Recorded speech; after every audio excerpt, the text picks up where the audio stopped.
Welcome to another edition of Anti Moonboy News. I'm your host, Xenu. Let's get this party started. All right, so we are looking at our Superchats. If you would like to send a Superchat, you can do so at xmrchat.com/Xenu. We got one this week from XMR Signer. He donates 0.01334931 XMR. He says, "Hello, Xenu. I hope you're doing great. Just wanted to ask, do you know about the excellent project called XMR Signer? I believe it's one of the beautiful projects. Please tell me your words about it in your video, smiley face." Well, thank you very much, XMR Signer. Although I will say you misspelled my name. No capital X. It's all lowercase when you spell the man's name, all right? So keep that in mind, but no, it's all good. Regarding XMR Signer, I don't know much about this project, actually. What I did is I looked it up. He did provide a GitHub link. Basically, it seems to be a DIY option of making a air-gapped Monero wallet. So that's pretty cool.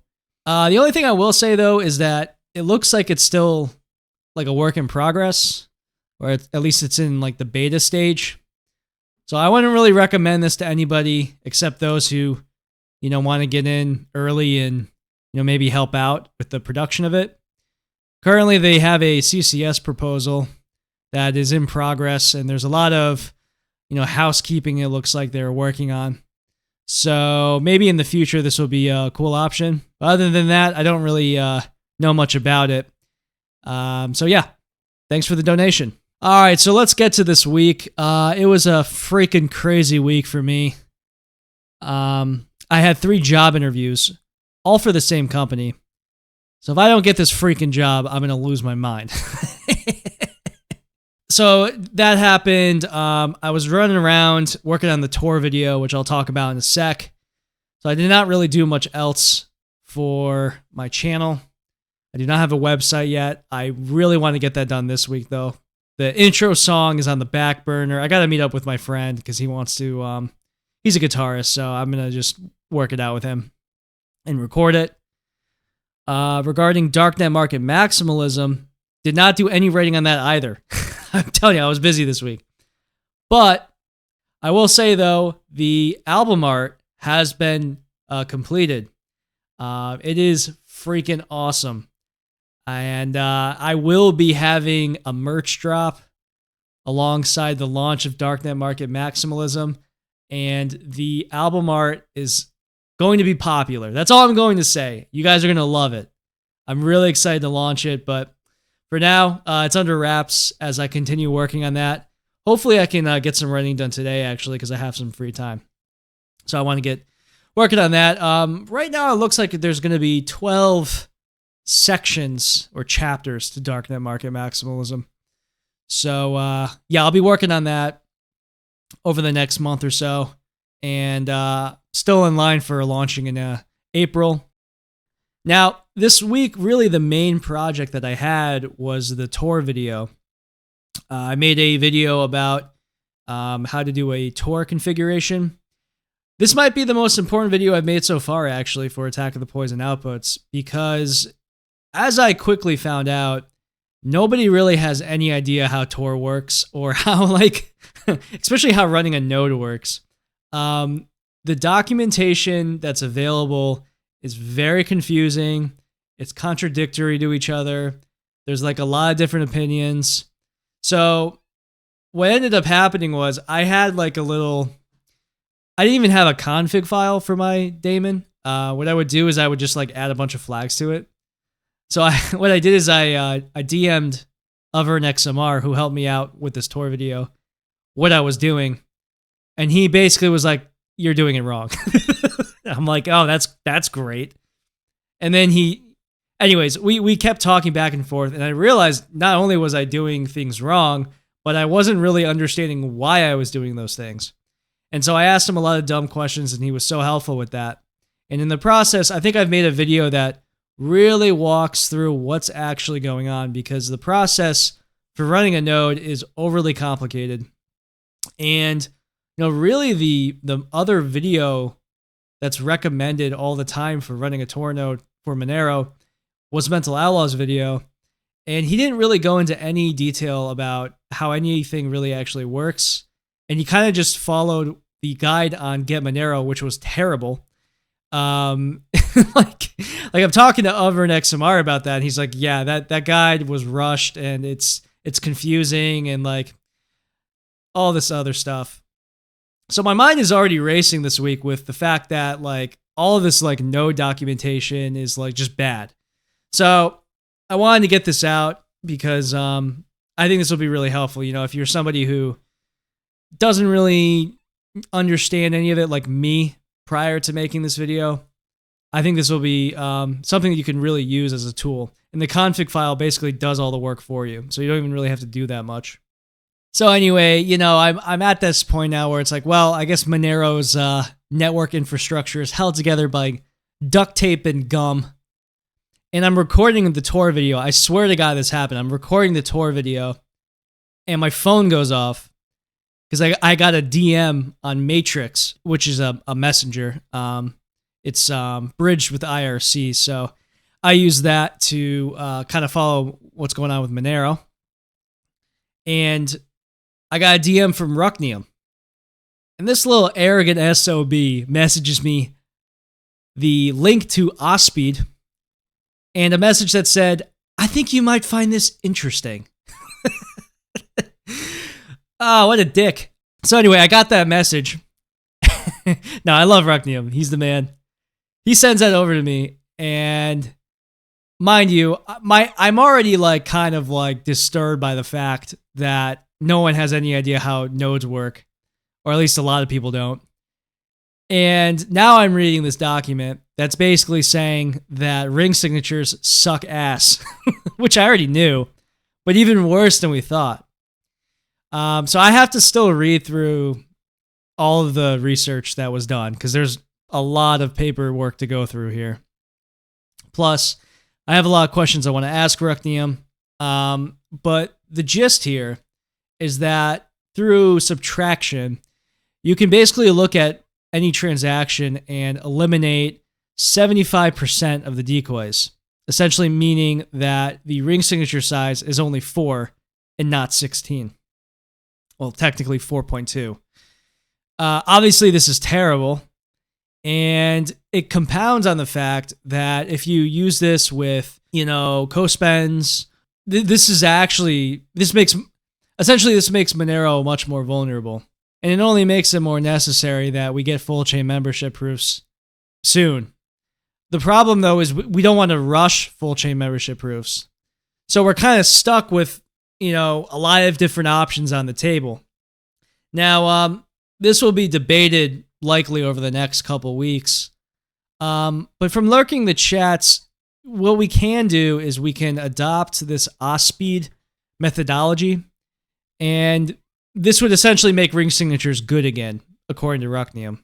And we could do that. We can also, there's this developer named Jeffro, and he proposed eliminating Coinbase outputs from ring signatures. And again, I have a video on this in Attack of the Poison outputs, but you can essentially eliminate those from ring signatures, those decoys, because it's very unlikely you're only spending like 0.0001 Monero, for example, or however much the P2 pool payout is. And this would immediately make ring signatures tolerable, much more tolerable, until we get full chain membership proofs appropriately audited. So the problem, though, is we'd have to do a hard fork. But the logic here is like by having a hard fork, we would kind of like jolt the network, right? And kind of remind them, hey, we do updates. And this would kind of prepare the network for the eventual full chain membership proof hard fork, which could be a year away, could be 2 years away. I've heard varying estimates. And for me personally, I would rather err on the side of caution and let them take their time with audits and just kind of like firm up ring signatures for the time being. So right now, I personally am leaning towards having a hard fork for the summer, which addresses this ring signature vulnerability. And then we can, continue spending time making sure full chain membership proofs are fine. That's my 2 cents on it. Now, if you're concerned about this, don't worry. Like, nothing's really changed that much. Ring signatures already were the weak link for Monero. Now, if you have heightened OPSEC, don't use KYC. Like, if you just do not use KYC exchanges, you're like basically eliminating chain analysis. So, like, by not using KYC, you're eliminating chain analysis from the equation. Therefore, there's really nothing to worry about. And furthermore, like KYC, and again, I go over this a lot in Attack of the Poison Outputs, but by you using KYC, you're just hemorrhaging metadata. And as we've seen in the past, Monero isn't really being traced. They're just looking at timing analysis between exchanges and CoinSwap services. So what I'm trying to say here is, if you really have like high OPSEC, just don't use KYC. Look into Haveno, for example. That's really steadily growing, and also you want to like educate yourself on things like Unstoppable Swap, for example. So when I saw this news, I tweeted it out immediately, and I went back to my real life, because again, I was so busy last week with job interview BS, and then I wake up the next morning. It's Saturday morning. I had to run some errands, and I looked at my phone, and not many people were talking about this Rucknium research. Like, there wasn't a thread on Reddit. That was interesting. And a lot of people, like a lot of the main accounts on Monero, weren't really even mentioning it. I didn't really get too much engagement on that tweet I made. And yeah, I'm just not really seeing it. And I was kind of scratching my head, like wondering, like, that's interesting. And I'll go on the Monero Twitter page, and they also haven't tweeted about it. There's no blog post on Get Monero. That's interesting. So I messaged Rucknium, and I'm like, yeah, I did tweet it out, but didn't get much engagement on it. I mean, I'm not going to go through private messages, but Rucknium did bring up the fact that the Monero account, they also did not tweet out the information about the poisoned node attack that is currently ongoing. If you aren't aware of that, basically there is a ban list that you want to add to your Monero daemon, and that ban list essentially blocks nodes that we are considering to be attackers on the network. And apparently the Monero account on Twitter also didn't talk about that. So now I'm like getting kind of pissed. I'm like, what are they talking about? And so I go on the page, and it's like, oh, there's a guy in Kentucky selling chicken eggs for Monero. Like, what? It's, I saw a sticker on a pole in Lisbon, Portugal.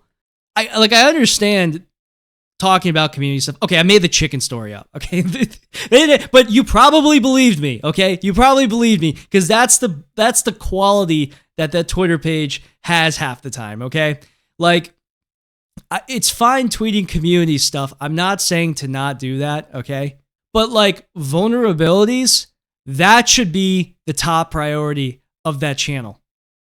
Okay, talking about, hey, by the way, there's a poison node list out there. Please add that to your daemon.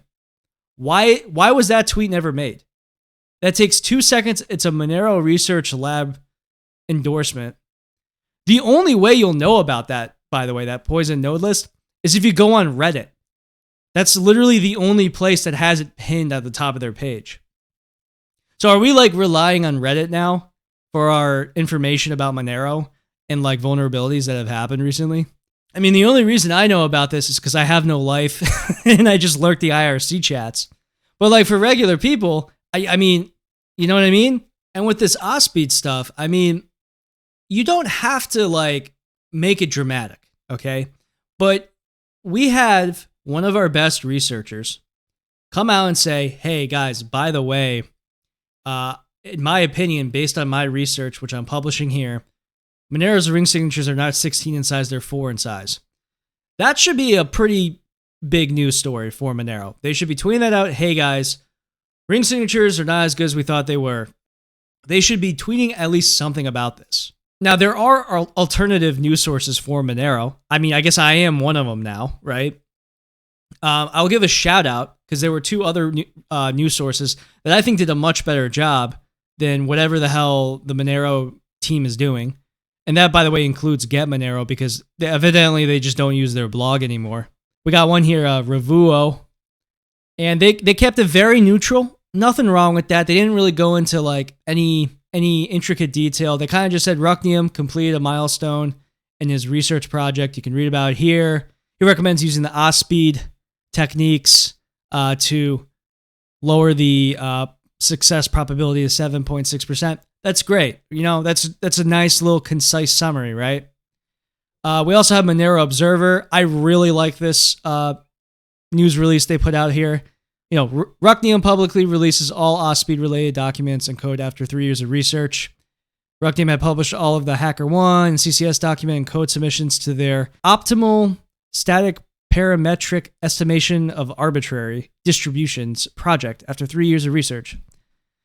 And it goes on to say preliminary estimates point at an average attack success probability of 23.5% since the August 2022 hard fork, which corresponds to an effective ring size of only 4.2%. Provides all the links. That's perfect. So I guess what I'm trying to say is this Twitter page, which has the furthest outreach of pretty much any platform, totally sucks. And I think it's compromised. The person running it evidently does not want to tweet anything bad about Monero. And that's a problem. We need to take the L on this one. Okay. We've had too many W's lately. All right. I believe me, I'm not tired of winning, but like we lost this one. This is embarrassing. Ring signatures suck even worse than we believed. This decoy selection algorithm needs to be updated. It reminds me a lot actually of when Zcash had their spam attack, and they didn't really talk about anything. They pretended it wasn't happening. Oh, and by the way, I did check the Monero page, and when the flooding attack was happening, they didn't talk about it. They just said, "Oh, the blocks are full." They didn't publish any of the documents that Rucknium also did talking about that flooding attack. So yeah, I don't know exactly who's running it. If you're listening right now though, if you don't understand the technical side of it, just ask somebody and we can help you out. But we really pinned on the top of that page right now should be this latest research. I don't see why not. Even if you disagree with like how serious this is still like the Monero Research Lab publishing something. And they don't really publish that much. Now, for comparison, I went to the Bitcoin Twitter page. We still have a long ways to go before we're that bad, okay? that is just dumpster fire. Okay, so we're not that bad. At least they're tweeting about stuff happening in the community. They are tweeting about full chain membership proofs. They tweet my videos. They could keep tweeting my videos out. They can do that. That'll be fine. But, okay. I think I've talked enough about this. I will have a video on OSPEAD this week at some point. So keep an eye out for that if that is something you're interested in. All right, so we got crypto news coming up. But first, I'm going to tell a little completely unrelated story that happened this past week about my dad, Father Xenu. So, I went over to my parents' place in the morning, brewed up some coffee, and my dad, he's sitting in the chair watching TV. And I walk over and he's like, "Hey Xenu, just be careful out there. It's really icy, and I had a fall." And I'm like, "Oh man, are you okay, Dad?" And he goes, "Oh yeah, I'm fine." Come to find out, he had like a really bad fall. This guy like basically fell ass backwards and like no joke, and this is not really funny, but like he hit his head really hard against the sidewalk. And we only found this out because later he was talking about it. We're like, "Wait, what?" So we have like a family intervention with the guy. It's me, the women, and my dad. He's sitting in his chair, arms crossed, not hearing any of it. We're like, "All right, Dad, we might have to take you to the hospital." We're like 95% sure you're concussed. And he's like, "No, I'm good. I'm good, guys. I'm not." So, I mean, we checked him out. I mean, like, he did look fine. right? I mean, he looked fine. He was responding. We looked at his eyes. It was like, okay, well, we won't drag you to the hospital, but I had to stay at the house, keep an eye on him, so I did. So anyway, the day goes on. My dad, he's fine, right? And I'm on my laptop. I'm doing work on my own. Later on, it was like nighttime at this point, and I'm on the couch. My dad's still in his chair. You know, we're watching TV. It's a good time.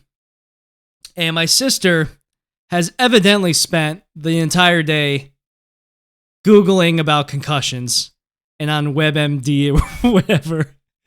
And she's like worked herself up. Like she's literally borderline tears, pleading with my dad to go to the hospital. She's like, Dad, you have raccoon eyes, Dad. Please, Dad. Go to the hospital, Dad. Please.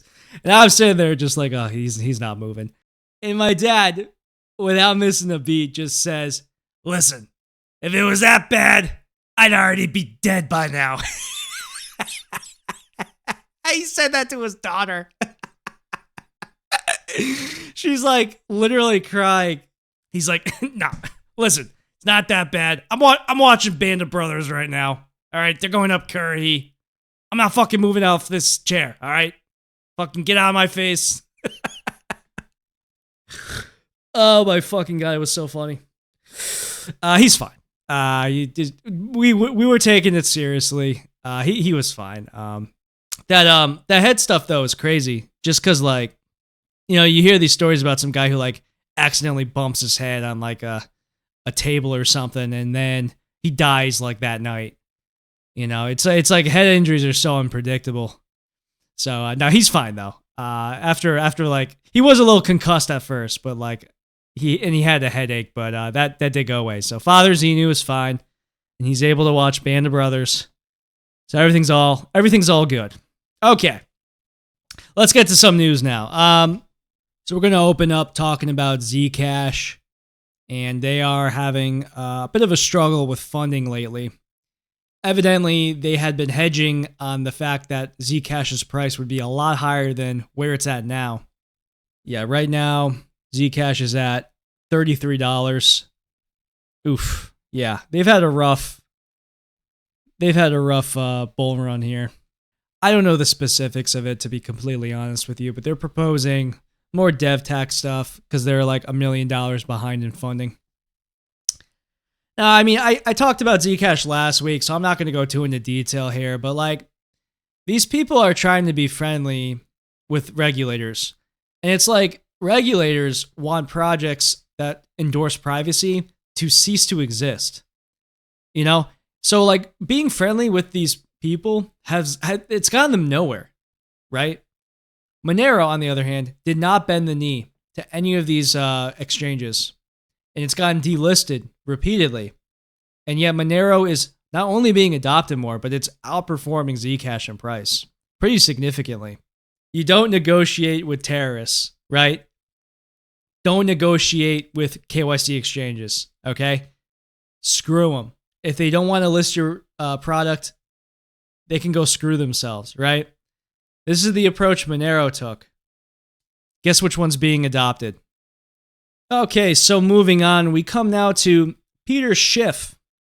He name-dropped Monero in a recent interview. I think it was like a Twitter space. I forgot exactly what he said, but it was, something along the lines of, why would I use Bitcoin when I can just use something like Monero? Like if I were to use cryptocurrency, I would just use Monero. It's interesting. You know, I actually really enjoy precious metals. And if you've never bought silver or gold, just buy like 5 silver coins and just clink them together. It's a very comfy feeling, holding an element. I don't know why. There's something about it. I can't really describe it. So I do like my PMs. And Peter Schiff, you know, he's been He's been wrong about Bitcoin probably more than anybody else, and yet he still doubles down. Like he still is just he's calling out Bitcoin all the time, and he's taking so much crap for it. But no, I think his bearishness on Bitcoin is becoming more and more rational. You know, a lot of these bulls that were very vocal back in the post-election hump that we saw, they're not really that vocal now, right? Where did they go? Well, a lot of them have figured out, and maybe they don't want to admit this, but the narrative that they were being sold of nation states endorsing Bitcoin, well, it's a farce. This leads me to my next topic, where it turns out that a lot of these proposals that are going or that are being introduced on the state level, they're all failing. So I got this tweet in front of me, and it shows a list of the states that have introduced Bitcoin legislation, and it has like red X's over like Montana, North Dakota, and it's showing like all these different states where the Bitcoin legislation has failed, and it's slowly being shot down in every single state. And it's even, it got shot down where Senator Lummis is from. So yeah, Senator Lummis is from Wyoming, and her state, they turned down the bill. So her own state, which is the most Bitcoin-friendly state, they turned it down. And like, they're still trying to sell you on the belief that this Bitcoin bill on the nationwide level is going to pass, where suddenly everyone's going to come together and endorse a bill where they're going to spend, billions on Bitcoin every month. It's a fantasy. And it's slowly, I think what's happening right now is like you're seeing a collective realization that they've been lied to, that everyone's been lied to about this narrative, because it's not happening. To expand off this too, we have El Salvador. They just came up in the news again. They've stopped buying Bitcoin. And in fact, they are slowly detransitioning from having this Chivas app. It's been a total failure. No one was really using it. People aren't using Bitcoin. We had like a good month to 2 month run where all you were seeing were articles talking about, oh my God, all this legislation being introduced. They're still hyping this up, but none of this is passing. And what's funny too is a lot of this legislation, for what it's worth, isn't even about just Bitcoin. It's about just digital assets. Dennis Porter, Moonboy champion of 2024, he's going around calling them Bitcoin strategic reserves. In actuality, they're digital assets bills, and for the most part, they don't even mention Bitcoin by name. But I do see some of these bills passing though, like probably like Florida, it'll pass, and maybe some of the more, libertarian friendly states. But we've already seen it fail in multiple places where it probably should have passed. So now we're talking in Lightning Network. They had a bad week too. Actually, pretty much everyone had a bad week, as we're going to talk later about Ethereum too. It's been a rough week for crypto. Rough week. Lightning Network though, oof. Basically, they had a bug in which people who were running outdated Lightning Network nodes, they could have their funds drained immediately by some exploit that happened. I honestly didn't read too much into this because, this is just kind of par for the course for Lightning Network. I also don't think too many people are running Lightning Network nodes to begin with, so I don't really think this is too big of a deal. Well, I want to wish a happy birthday to Dread. It's their 7th, probably the longest running darknet resource forum, if you think about it. Some are saying that the quality has died down recently. I guess I could see that. I don't really browse Dread too much. Usually I go to check there to kind of gauge the temperature of how darknet markets are feeling regarding cryptocurrency. But, it's whenever you have a forum, drama happens and stuff. So, whatever. So Ross Ulbricht is, of course, free now. And he recently tweeted out in support of Roger Ver, which is great to see. Obviously, the stuff against Roger Ver is ridiculous. At least based on what I've read, especially. So yeah, seeing Ross immediately put tribalism to the side is based AF. It's so great that he's out, and he's already immediately throwing his support behind a good cause, and not caring about some dumb block size war. All right, so we're going to end the program today talking about the Bybit hack, which happened on, was it Friday? Thursday? I don't remember. All the days are just mushed together at this point. I think people don't realize how big of a deal this hack is.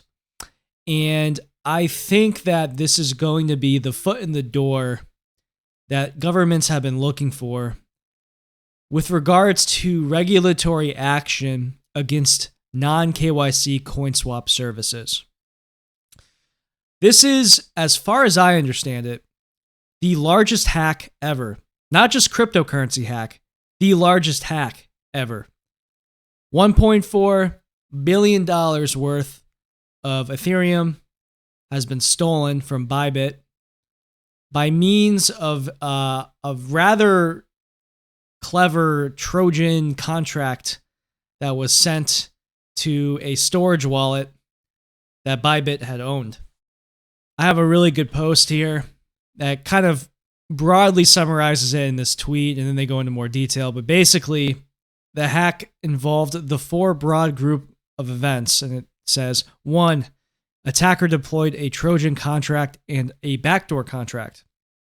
2, attacker tricked signers of the upgradable multi-sig cold wallet to authorize a malicious ERC20 transfer to a Trojan contract. 3, instead of transferring tokens, Trojan contract replaces the master copy of the actual safe multi-sig implementation contract with the backdoor contract, which is solely controlled by the attacker. And then 4, the attacker called sweep ETH and sweep ERC20 to drain the wallet of all of its native Ethereum, M Ethereum, ST Ethereum, and CM Ethereum tokens. Again, this guy goes into more detail, but their Trojan contract just altered the contract of this multi-sig contract that existed. I know it's confusing, but it switched it to this backdoor contract. And the backdoor contract was basically sweeping all the Ethereum and sending it to the person who stole it. That individual or individuals is Lazarus Group. They've been around for a while, and they're out of North Korea. And they are being accused of being behind, yet again, the largest attack, or hack, I should say, in history. Now, how they fished this, I have no idea. I don't think this has come out yet as to actually how they were able to fish the Bybit people into like accepting this transaction that was sent to them. Somehow, though, they were able to convince the Bybit people to run this malicious ERC20 transfer, which sent the contract to this backdoor contract, which was then able to sweep the funds. So yeah, they fished them. They may have somebody on the inside. Who the heck knows? But they were able to steal a lot of money. So now, obviously, everybody is following the funds. And there was actually a tweet I just saw a couple minutes ago, which highlights how much of this stolen money has been frozen at various CoinSwap sites. So, for example, it looks like Tether flagged the address and froze 181,000 USDT. Thorchain blocked the blacklist. Change Now froze 34 ETH. Fixed Float froze 120,000 USDC plus USDT. AVAX froze 0.38755 BTC. CoinExcom blocked the blacklist and provided key insights. BitGet Global blocked the blacklist and froze 84 USDT. And Circle assisted in connecting and provided crucial clues. I don't know what that means, but I guess they helped out.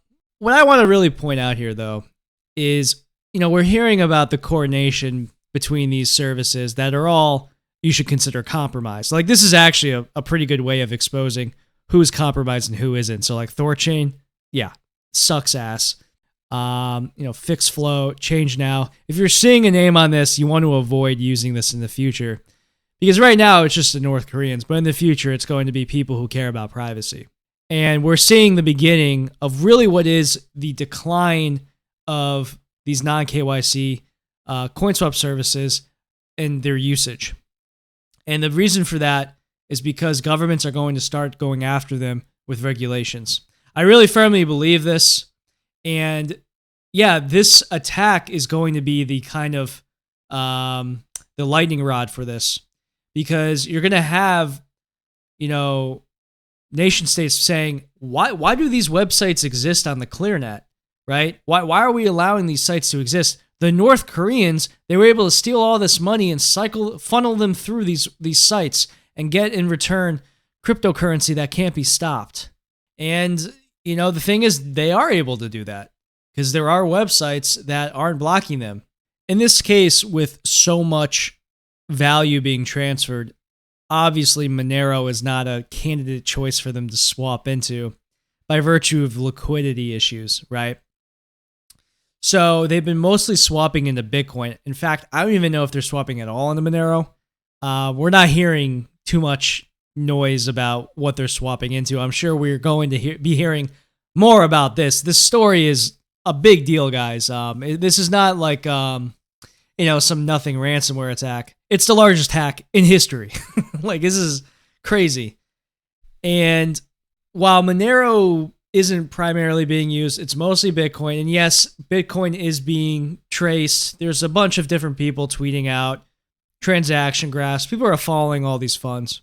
Again, what we're going to see is eventually the North Koreans, they're going to get their way. They're just going to keep trying different non-KYC sites. And they're going to keep funneling all this money through that. And it's going to be a big show of which of these sites are actually preserving freedom and which are going to bend the knee of the government. And most of them will bend the knee of the government because they want to continue existing, right? Like Thor and AVAX, they're being exposed right now, right? But those are just blockchains. All these websites, they're going to get subpoenaed. They're going to be providing the metadata of any swaps, tangentially related to this. And you're probably already being contacted right now. I think if we do see some regulations come through, with the Trump administration, buried in that will be something, targeting these non-KYC websites. It just won't be a thing anymore to get a cryptocurrency non-KYC on the ClearNet. Of course, we've been preparing for that in Monero, so it's really not the end of the world. But this is really the direction I believe that we are heading. We have yet to see if Ethereum is going to do some sort of rollback, which they could do. It's not like they haven't done in the past. But something like this is something that you can put in front of some normie and have them sign off on it without actually understanding what they're signing off on, right? The North Koreans stole a bunch of money. That's all you need to tell somebody, and they'll sign away their rights without realizing it. This is the boogeyman that the government salivates over having, right? They love this because they can use this to take away our rights. So anyways, guys, I'm going to end things there. It's been a crazy week. Again, if you want to donate for a super chat, and I'll read it off, you can go to xmrchat.com/Xenu. Keep an eye out on my YouTube channel. I should be having a video on OSPEAD this week. Thanks for listening, guys, and have a great week.